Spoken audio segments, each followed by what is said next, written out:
बाळू, त्या उद्याला बोलून आली इकडे. मी आलो. म्हटलं काय बाबा, काय काका? की तू उभा राहा. उभा राहा. लाज वाटत नाही म्हणजे तुला? हां, तर तेंडुलकर काहीतरी लिहितो, तो जब्बार काहीतरी बसवतो आणि तुम्ही ब्राह्मणं आपली सगळी तुम्ही नाचता असे वेड्यासारखे. हां, लावणी आणि तमाशासारखे. वाटत नाही तुम्हाला काही? मी मान खाली करून बसतो. तू इथे अंगठे धरून उभा राहा, अंगठे धरून. आणि माझ्यासमोर म्हण, त्या नाटकात मी काम करणार नाही म्हणून. नमस्कार, मी गौरी देशपांडे. ते घाशीरामचे दिवस या आपल्या मालिकेतला हा पुढचा भाग. आज आपण गप्पा मारणार आहोत ज्येष्ठ अभिनेते उदय लागू यांच्याशी. नमस्कार. त्यांचा घाशीरामचा प्रवास आपण त्यांच्याकडून जाणून घेऊया, त्यांच्या आठवणी ऐकूया. नमस्कार सर. नमस्कार मॅडम. सर, घाशीराम कोतवाल ह्या ऐतिहासिक नाटकाला आता 49 वर्षे पूर्ण झाली. 50वे वर्ष हे सुरू झालंय. घाशीराम कोतवाल हे शब्द ऐकल्यानंतर सगळ्यात आधी काय आठवतं? सगळ्यात आधी काय आठवतं? अख्खा तो सबंध काळ आठवतो. 1972, त्याच्या आधीचा पहिला प्रयोग, त्याच्यानंतरचे अनेक प्रयोग, अनेक व्यक्ती ते सगळ्या डोळ्यासमोर दिसायला लागतात, आमचे कलाकार वगैरे. आणि एकदम भारावून जायला होता. घाशीराम आमच्यात भिनलंय. म्हणजे अजूनही त्याची आठवण काढली तरी आम्हाला एकदम तरुण झाल्यासारखं वाटतं. असं खरंच असं वाटतं. मी माझा थोडक्यात आधीचा प्रवास सांगू का थोडा? हो. की मी या क्षेत्राकडे म्हणजे कलेच्या क्षेत्राकडे कसा बोलतो.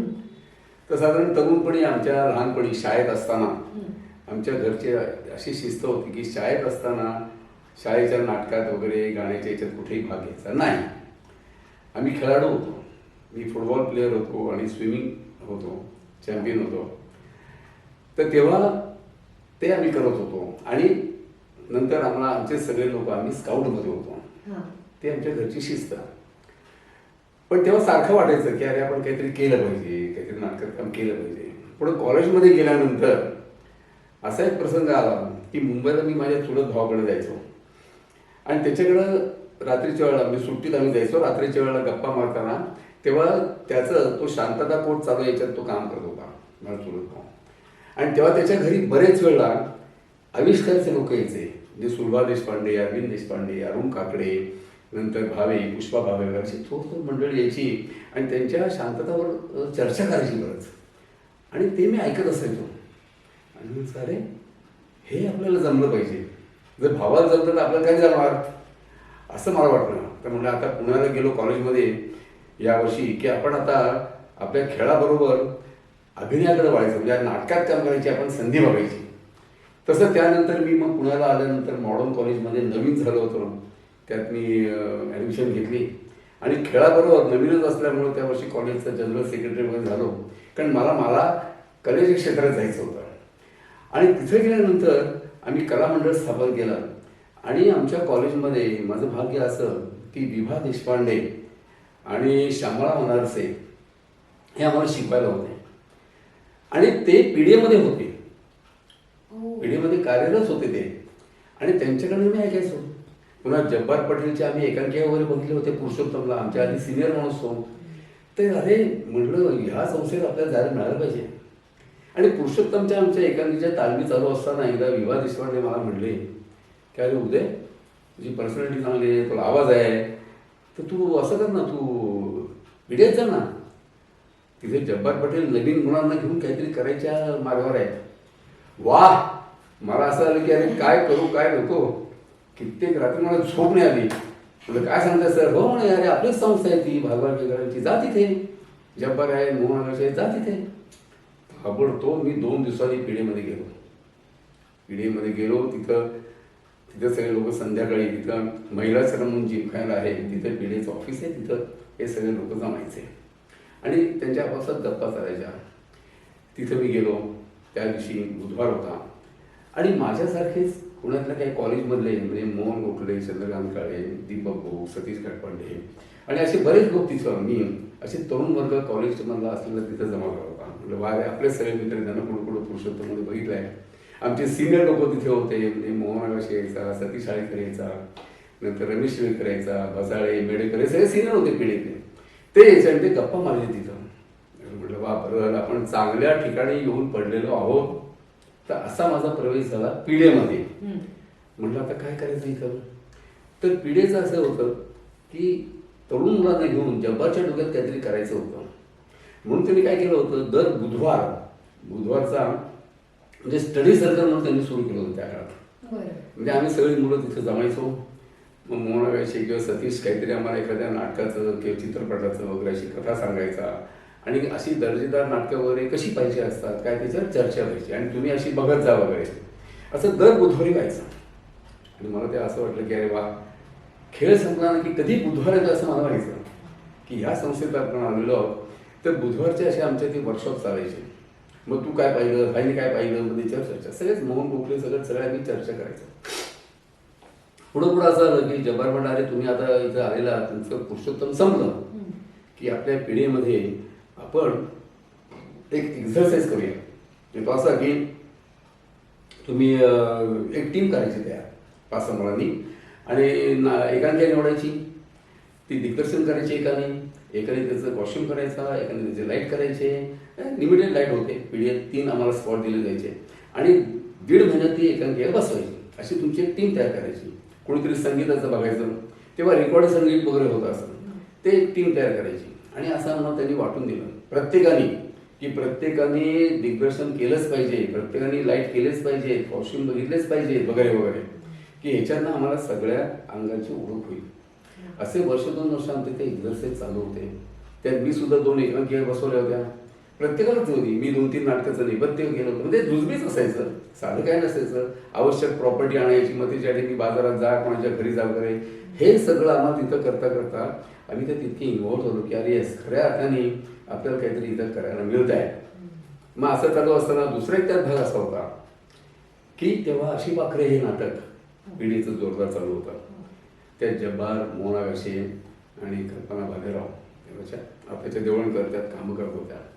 त्याच्या शेवटचे काही 15-20 प्रयोग होते. ते तिथं आम्ही रात्री इथे बॅकस्टेज करायला जायचो. त्याचं बॅकस्टेज मी मोहन गोखले, मी आणि आमच्याबरोबरची दीपक वगैरे, की आपल्याला नाटकातनं जवळनं बघता येईल, हे लोक आपले सिनेमा काय करतात, कसं करतात हे बघता येईल.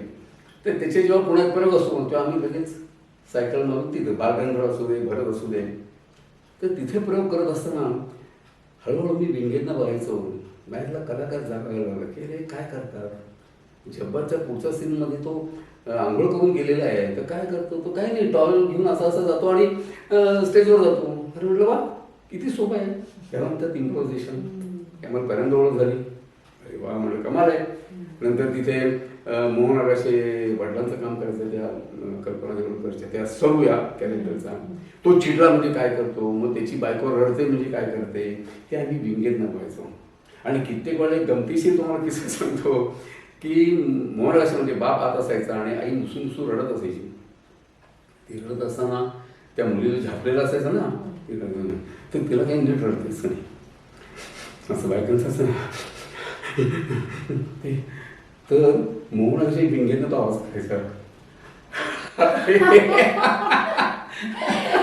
आता सांगितलं तर मला लोक आणतील, पण अरे म्हणलं हे म्हणजे प्लेबॅक दिलं जात आहे, बाहेर कळत नाही लोकांना. आणि ते असं असं करायचं म्हणलं अरे ह्याच्यानं खूप म्हणजे भिंगेतलं सुद्धा शिकण्यासारखं बघण्यासारखं खूप असतं. मग आम्ही एकाच याच्या वेळेला त्यातला एक प्रमुख सीन होता, बागेतला सीन. त्यातला जो हिरो असतो अरुण सरनाईक म्हणजे जब्बार पटेल, तो त्या सरूला पटवत असतो आणि तिची लग्न ठरत नसतात, तर ती नर्वस झालेली असते. त्या बागेतल्या सीनमध्ये तिला सरू असं तिचं नाव, की त्याला पटवतो की तुम्ही किती सुंदर आहात, खरंच सुंदर आहात तुम्ही, तुमचं लग्न यावर्षी ठरणार, तुम्ही इतक्या सुंदर आहात की तुमचं लग्न ठरलं, तुमच्या लग्नाचे लाडू बघू. असं एक 20 मिनिटाचा अप्रतिम सीन करायचं दुकान.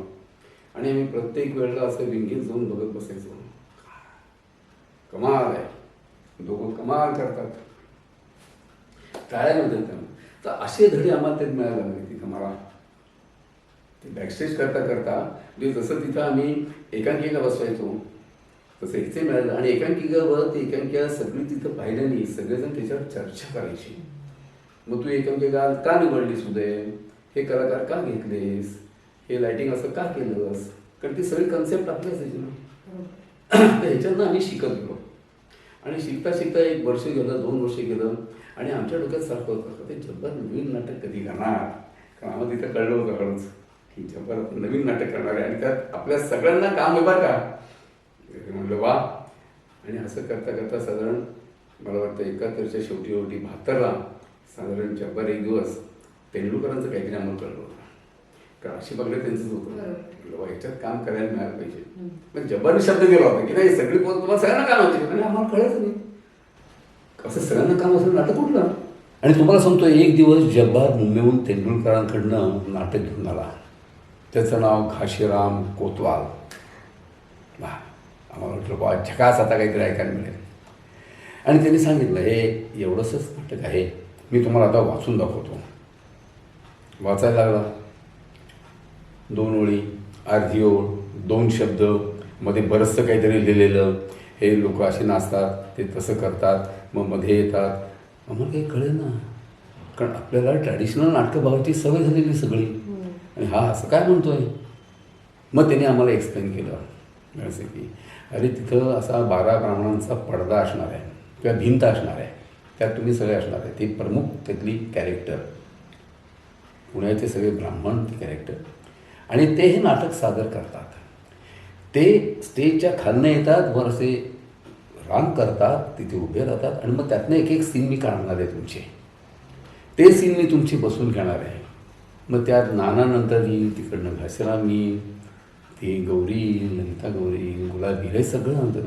आणि ह्याच्यासाठी ह्याच्यात नृत्य आहे संगीत आहे आणि नाटक आहे. आम्ही म्हटलं आता बाबा हे कसं काय होणार काय करणार. ते नाही तुम्ही तालमीला तयार राहा. तुमच्याकडनं नाचाची प्रॅक्टिस करून घेतली जाईल. तुम्हाला संगीत बरंचसा सूर सुरात कसं गायचं किंवा कोरस कसा द्यायचा हे तुम्हाला सांगितलं जाईल आणि नाटकाचा भाग मी बघीन आणि सतीश बघेन असं आपल्याला करायचं. म्हणून याच्या विगरस तालमी तुम्हाला 3 ते 4 महिने करावे लागते. आम्ही सगळ्यांना म्हणलं अरे हा तर चान्स सोडायचा नाही करूया ना. ते म्हणजे असं नाटक कधी होत नाही आणि असं कधी झालेलं नाही पण आपल्याला तो प्रयत्न करायचा आहे आणि करूया आपण. म्हणलं करूया असं सगळं सांगितल्यानंतर त्यांनी वाचून दाखवलं. तर त्यांनी काय सांगितलं हे जे नाटक त्यांनी घेतलेले आहे ते कोकणातले खेळ भारूड दशावतार वगैरे जे प्रकार असतात लोककलेचे प्रकार असतात गणगवळण वगैरे असे त्याच्या बेसवर केलेलं आहे. ते तुम्हाला करता करता सुचेल आणि ते मी आपण करायचं सगळ्यांनी म्हणून. म्हणलं नवीनच प्रकार आहे. अशा दृष्टीने आमच्या तालमी सुरू झाल्या. त्या तालमी सुरू झाल्या ते गरवारे हायस्कूलचा हॉल आहे तिथे त्या तालमी सुरू व्हायच्या आणि आम्हाला म्हणजे तेव्हा सुचायचं नाही. अंगात भिनलं पण आपल्याला काही करायला मिळणार आहे. आम्ही संध्याकाळी आमचं कॉलेज म्हणा घरचं काम म्हणा 6:30ला सायकलला टांग मारून सगळे आम्ही गरवारे हायस्कूलच्या हॉलमध्ये. मग पहिल्यांदा सुरुवातीला कृष्णदेव मुळगून द्यायचे. मग ते चालायचे आम्हाला स्टेप्स नाचायच्या सांगायचे. पाय कसे करा तसे करा असे करा. मग या सीनला काय अपेक्षित आहे कमीत कमी याच्यात नाच करून सीन बाहेर काढायचं वगैरे असे आमच्या तालमी करायचे. मग त्याच्यानंतर मग भास्कर चंदावरकर यायचे. ते तास 2 तास आमच्यात प्रमुख ज्यांना गाण्याचं कळत होतं जास्त असे रवींद्र साठे चंद्रकांत काळे आहे आणि श्रीराम नागडे यांना त्या गाण्यातली अवगत होते काही गोष्टी. तर त्यांना ते समजून सांगायचं आणि त्यांना कोरस जो आमचा होता तर आमच्यासारखे 10 मुलं होती स्टाऊट आवाज चांगला असे ते आम्ही कोरसमध्ये म्हणायचो. अशा आमच्याकडनं स्वर कसा लावायचा ओंकार कसा लावायचा वगैरे या सगळ्या गोष्टी चंदावरकर आम्हाला सांगायची. आणि मग तसे आम्ही त्या तालमी करायचो. आणि पहिले तास 1.5 तास नृत्य नंतर जे 2-2.5 तास संगीत वगैरे हे त्याला ते चाली लावणार हे करणार आणि मग नंतर दौंडून जब्बार यायचा जब्बार पटेल रात्री 11 वाजता वगैरे आणि त्याच्यातनं मग एक सीन एकेका कामाचे असे सीन तो बसवायला घ्यायचा. म्हणजे त्यातलं थिएटर नाटक ते काढायचं. हे असं आमचे पहिले 2 महिने चाललं होतं. म्हणजे चहा रात्रीचा नाश्ता वगैरे तिथेच आम्हाला तानबुक हरपलेलो होतो आम्ही आणि करत राहिलो सर. असं करता करता करता पहिला अंक बसला कळेना मात्रे. मग कॉस्ट्यूम करायचे. दुसरा अंक सुरू झाल्यानंतर त्याला कॉस्ट्यूम असणार आहे. म्हटलं अरे बापरे ते धोतर उपरणी वगैरे आहे प्रत्यक्षात कधी आयुष्यात घातलेली नाही. ती पगडी लावायची. मग ते पगडी लावायची तर केसांचं काय करायचं. मग त्याला तो चकोट लावण्यात येणार होता. मग एक दिवस चकोट लावण्याचे सगळ्यांवर प्रयोग झाले. मग ते सगळे एक दिवशी कपडे घालून तालमी सुरू झाल्या. असं करत करत असताना ते 3-3.5 महिन्यात नाटक बसलं. कॉस्ट्यूम रिहर्सल झाली लाईट रिहर्सल झाली त्याची. आणि असा करत करत असताना तो प्रयोग पहिला, त्याला आपण रंगीत तालीम म्हणतो, तो 2 दिवस आधी 15 डिसेंबरला असेल, 14 किंवा 14 डिसेंबरला असेल, तो हिंदुस्थान अँटिबायोटिक्स इथं सादर झाला. मग त्याच्यावर चर्चा आली, बऱ्याचशा चुका, काय करायचं काय नाही, ते कसं दिसतंय वगैरे सगळ्यांना चर्चा केली. आणि मग पहिला प्रयोग त्याचा राज्यनाट्य स्पर्धेतला होता, तो भरतनाट्यममध्ये झाला. या 2.5-3 महिन्यात मुंबई पुण्याला, तेव्हा सगळी प्रायोगिक रंगभूमी एकवटलेली होती मुंबई पुण्यात. ते मुंबईतल्या सगळे आमचे जे मित्र होते ना, ते म्हणले अरे पुण्यातलं जबरदस्त काही येते बरं का. ते येऊन जायचे, पण त्यांना कोणी अलाव करायचं नाही. पुण्यातले सुद्धा कलोपस वगैरे आमचे जे होते ना, त्यांना अलाव नाही कोणाला, काय चाललं ते सगळीकडे उत्सुकता की अकॅडमी जबरदस्त काहीतरी आणलेलं आहे. आणि तो प्रयोग झाला भरतनाट्य मंदिर इथे राज्यनाट्याचा. आणि आता त्याच्या माझ्या पर्सनल एक आठवण सांगतो आणि एक सार्वत्रिक आठवण सांगतो. तो प्रयोग झाल्यानंतर बाहेर गोंधळ, गडबड, जोरात एक संघटन आहे, नाव घेण्यात काही अर्थ नाही, एक संघटन आहे, त्याने आम्हाला घ्यायला घातलं की हे काय चाललंय तुमचं, हे बामणांवर काय करताय, नानाचं काय चाललंय, तो नाचतो काय, हे काय आहे. अरे बाप रे, आम्ही सगळे हवाल दिलं. जब्बार मोहनागाशाने वगैरे जवळच पेरुगेट पोलीस चौकी होती, पोलीस वगैरे बोलू तिथं, ते शांत केलं सगळं. मला तुमच्या प्रश्नांची उत्तरं मिळतील नंतर, आत्ता हे करू नका. म्हणजे एखादं मूल जन्माल्यानंतर त्याचं कसं हे भाग्य सुरू होतं, ते असंच सुरू झालं. हा असा. आणि माझा पर्सनल एक अनुभव असा की तेव्हा आईवडिलांना उत्सुकता होती सगळ्यांच्याच, आम्ही एवढे कलाकार सगळ्यांच्याच आईवडिलांना बघायचं. आणि राज्यनाट्याला स्पर्धा सगळे टेस्ट भरलेला. आम्हाला तिकीटं दिली होती तेव्हा 3 रुपये, 2 रुपये, 1 रुपये माझ्या माहितीप्रमाणे तिकीट होतं. तर आम्हाला 1 रुपयाचं तिकीट मिळालं आईवडिलांना. भरतच्या बाल्कनीत शेवटी वर, तुम्ही बघा, भरत ज्यांना माहिती आहे बाल्कनी, आणि तिथे त्यांना मिळालं होतं. तो प्रयोग झाला, रात्रीची गोंधळ वगैरे झाला, मी घरी आलो, झोपलो. सकाळी उठल्यानंतर आईने मला बोलवलं, म्हणलं उद्या इकडे, काय चाललंय तुझं. म्हटलं काय नाटक केलं तुम्ही, बघितलं ना. आई म्हटलं कुठली बघताय. म्हटलं काय झालं. अरे तुझे बाबा इंटरव्हेलला उठले ना, आणि तरा निघून गेले इंटरव्हलला बाहेर, आणि माझी आई आज्ञाधारक ती त्यांच्या मागे गेली. म्हटलं काय सांगतेस काय, आणि पुढचं बघूनच दिलं नाही. एक तर ते घरी आलं बघतो, ते काय ते नाटक म्हणले ब्राह्मणांचं आणि ह्याचं काय चाललेलं आहे तमाशा, आपला मुलगा त्यात काम करतो, मला नाही पटलेलं. अरे बापरे. आणि त्यातसुद्धा काय बघितलं, ते म्हणे आम्ही वरच्या बाल्कनीत ना, तुम्ही मागे गेलात की तुमचे फक्त खालच्या तांगड्याच दिसायचे, पाय दिसायचे, वरचे दिसतच नाही. म्हणजे काय नाटक आहे ना म्हणले. मला घाम फुटला. म्हणजे काही खरं नाही, आपल्याला तर नाटक सोडायचं नाही, करायचं आहे. मग आईला मी पुढं घडून म्हटलं आई बघ, मी हॉस्टेलवर राहत जाईन तिकडनं परस केलं ते, एकदा बापाला सांग काय ते. त्या नाटकाचा पहिला प्रयोग झाल्यानंतर दुसऱ्या दिवसापासून पेपरमध्ये आणि पुढं त्याच्यावर चर्चा, उलटसुलट चर्चा सुरू झाल्या सगळीकडे. आणि हे पिढ्यांनी काय केलं, भाळबा केळकरांनी हे काय केलं, असं नाटक असतं का, ब्राह्मणांची आणि नाना फडणवीसांची बदनामी याच्यात नव्हते वगैरे वगैरे, असं त्याला रंगायला लागला. आणि त्याचा परिणाम असा झाला की नाटक परफॉर्मन्स चालू होता, पण पुढे धडाधडा प्रयोग सुरू झाले. आणि मुंबईला फायनल तर जायचं होतं, पण आम्ही सिलेक्ट झालो होतो. आता त्याची गंमत अशी आहे की पुण्याच्या परीक्षकांनी, त्यातल्या निम्म्या परीक्षकांनी असं सांगितलं की हे नाटकच नाही, हे कसं तुम्ही पाठवता मुंबईला, परफॉर्मन्स उत्तम आहे, मान्य आहे, संगीत चांगलं आहे, हे चांगलं आहे, पण असं नाटक नाही आपल्या भारतीय रंगभूमीवर झालं, ते नाही, कसं पाठवायचं आहे, पण हे जायला पाहिजे. मग त्याचं असं आलं की मग दुसरा नंबर दिला. आणि तेव्हा असं होतं की पुण्यातनं किंवा सेंट्रलमधनं 2 नाटकं मुंबईला जायची. हा पहिलं एक आम्ही तिथं, आपण मुंबईला जातो ना, अरे मुंबईला बघू आपण काय होतं ते, अशा याच्यात पहिले काही प्रयोग केले. आणि आम्ही फायनलला मुंबईला गेलो. तर मुंबईला रवींद्र नाट्य मंदिरमध्ये तो प्रयोग झाला. रवींद्र नाट्य मंदिर प्रयोग झाला तोपर्यंत पुण्यात आणि महाराष्ट्रात, पुणे मुंबईमध्ये वर्तमानपत्रांना हे तिच्यावर उलटसुलट चर्चा, जब्बारची मुलाखत, ह्यांची मुलाखत, त्यांची मुलाखत, आम्हाला इथं धमक्या, आमच्या घरी धमक्या सगळीकडं, हे सगळं सुरू झालं. तुम्ही बामणाची पोरं काय करता वगैरे अशा धमक्या सुरू झाल्या. आम्ही त्याच्यातनं रेटून प्रयोग करत होतो, करायचं म्हणलं. आणि मुंबईला फायनलला गेला तुडुंब, कारण त्याचे पुण्या मुंबईला एवढे पेपरमधून आलं होतं की, आणि मुंबईचे सगळे प्रायोगिकवाले म्हणजे काय ते टोटल पॅक, म्हणजे ओव्हर पॅक होतं रवींद्र नाट्य मंदिर. आणि तिथं तो आमचा प्रयोग झाला. आणि प्रयोग झाला, अप्रतिम झाला. त्याच्यानंतर 2 लगेचच प्रयोग मुंबईत होते, कारण गेले की एकदम 2 करायचे पुण्याच्या आर्टिस्ट. तिथे सगळे नाट्य क्षेत्रातले सगळे लोक आले होते आणि त्यांनी उचलूनच धरलं. की असं नाटक कधीच झालेलं नाही आहे. अप्रतिम नाटक आहे. सगळे मुंबईचे या कला क्षेत्रातले वगैरे झालं. तिकडनं ते प्रेशर, इकडनं हे प्रेशर. मुंबईतले 5 का 6 परीक्षा होते फायनलला. त्यांच्यात पुन्हा मतभेद. निम्मे लोक म्हणले हे नाटकच नव्हे, हेच नव्हे. असं चर्चा चालली होती की जवळजवळ महिना 1.5 महिना त्याचा रिझल्टच लागला नाही फायनलचा. विधानसभेत प्रश्नोत्तर की अहो ते सांस्कृतिक मंत्री ते काय चाललंय राज्यनाट्य स्पर्धेचं हे लावा ना, रिझल्ट लावा ना तुम्ही, काय चाललंय तुमचं हे. ते माझ्या माहितीप्रमाणे तेव्हाच्या ते जे त्यातले ते एक परीक्षक होते, मला वाटतं Usha Kiran, I think so. ते उषा किरण आणि गवा बेहरे वगैरे होते, मला नक्की सगळे आठवत नाही. 5-6 परीक्षा होते. एकदा सचिवांनी, सांस्कृतिक मंत्री सचिव, ते म्हणले आज एक दिवस तुम्ही ह्या फ्लॅटमध्ये एका घरामध्ये राहायचं, 7 दिवस तुम्हाला खाणं पिणं सगळं तिथं पुरवलं जाईल, पण ह्याचा रिझल्ट लावल्याशिवाय तुम्ही बाहेर पडायचं नाही. ते तो टाईप पुण्यात जसं होता तसंच. कारण सगळ्यांचं म्हणत असं नाटक म्हणजे पहिलं झालं पाहिजे. म्हणजे आमचे मुंबईतले मित्रसुद्धा म्हणाले काय जब्बारनी बसवलं म्हणजे. तर तो किस्सा असा आहे की त्याच्यावर ते दिवसभर ते राहिले 5-6 परीक्षक, आणि संध्याकाळी शेवटी ते सांगितलं की हे नाटक परफॉर्मन्स चांगला आहे पण आमच्या दिवशी नाटक बसत नाही, म्हणून आपण याला पुन्हा दुसरं प्राईज देतोय.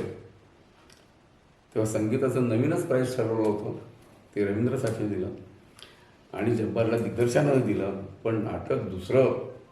आणि आमच्या मित्राचं मेन विदाउट द शॅडो हे विनय आपटेचं नाटक पहिलं दिलं. हा एक इतिहास आहे.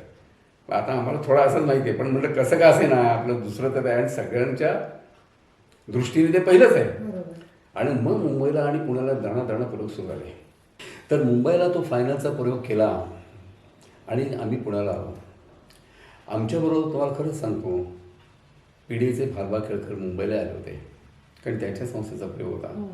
त्यांनी आम्हाला कित्येक टिप्स पण दिलेले आहेत. तेव्हा नाटक उत्तम झालं पाहिजे बरं का जब्बार, तुझे आणि माझे मतभेद वेगळे, पण आम्हाला सांगितलं अरे हे असं नको करू, ते तसं करत जा, जब्बार जरा ती एंट्री नंतर घे वगैरे. म्हणजे भालवासुद्धा हाडाचे दिग्दर्शक असल्यामुळे त्यांनी फायनलला आम्हाला अशा खूप टिप दिलेले हे मलासुद्धा आठवत आहे. आमच्या सूत्रांनी सांगितलं होतं अरे तुम्ही असे जा, असे चाला, कारण त्यांना थिएटर कळत होतं. ते परत आल्यानंतर मग गदारोळ सुरू झाला. तो भालवांना खूप त्रास झाला की अख्ख्या महाराष्ट्रातनं वर्तमानपत्रांना छापून यायचं. आमच्या घरी तसंच व्हायचं. आमच्या घरी ते प्रत्येका कोण होते ते आम्हाला त्यांनी हे दिलं की तुम्हाला मारतो, तुम्ही कसे प्रयोग जातात वगैरे, अशा आमच्या इथले काही सदाशिव नारायण शुक्रांमधले काही त्यांनी आम्हाला हे करायचं. घरने विरोध होता. तर मी आईला सांगितलं मी माझी जी रूम आहे बाहेर तिकडं मित्रांबरोबर राहतो, तिकडनंच मी करत जाईन त्या दिवशी प्रयोग करत होतो, बोलत जाऊ नकोस. तर तसे आम्ही प्रयोग करत होतो, पण आमच्यावर दडपण होतं, खरं होतं. आणि त्यातला एक किस्सा घरगुती पुन्हा माझा असा आहे की त्या पिरियडमध्ये मुंबईला माझे जे काका होते ते पुण्याला आले होते, आणि ते पुण्याला आले माझ्या वडिलांच्या समोर बसले तिथं आमच्या बैठकीवर, कारण वडील त्यांच्याकडे नोकर पण होते माझे वडील, पण त्यामुळे त्यांना बोलता यायचं नाही. आणि त्या दिवशी सकाळी त्यांनी मला काकांनी सांगितलं, माझ्या वडिलांना बाळू म्हणायचे, अरे बाळू ते उद्याला बोलून आणि इकडे. मी आलो, म्हटलं काय बाबा काय काका, की तू उभा राहा. उभा राहा, लाज वाटत नाही म्हणजे तुला. हां, तर तेंडुलकर काहीतरी लिहितो, तो जब्बार काहीतरी बसवतो, आणि तुम्ही ब्राह्मणं आपली सगळी तुम्ही नाचता असे वेड्यासारखे, हां लावणी आणि तमाशासारखे, वाटत नाही तुम्हाला काही. मी मान खाली करून बसतो. तू इथे अंगठे धरून उभा राहा, अंगठे धरून, आणि माझ्यासमोर म्हण त्या नाटकात मी काम करणार नाही म्हणून. काकांसमोर आणि वडिलांसमोर काय बोलणार होतो मी. मुकाट्याने अंगठे धरून उभा राहिले अर्धा तास. काका निघून गेले. आज जाऊन खोलीत राहिलो. आईला म्हणलं, आई म्हणली तू मला सांगितलं तसं कर. म्हटलं मला नाटक सोडायचं आणि मी करत राहणार. वडिलांचं मी बघते म्हणले, फक्त त्यांच्याकडे म्हणलं त्यांच्या कामावर येणार नाही मी बाहेरचं. असं करून मी त्याच्यात काम करत राहिलो. पाहिले हो पाहिले डोळा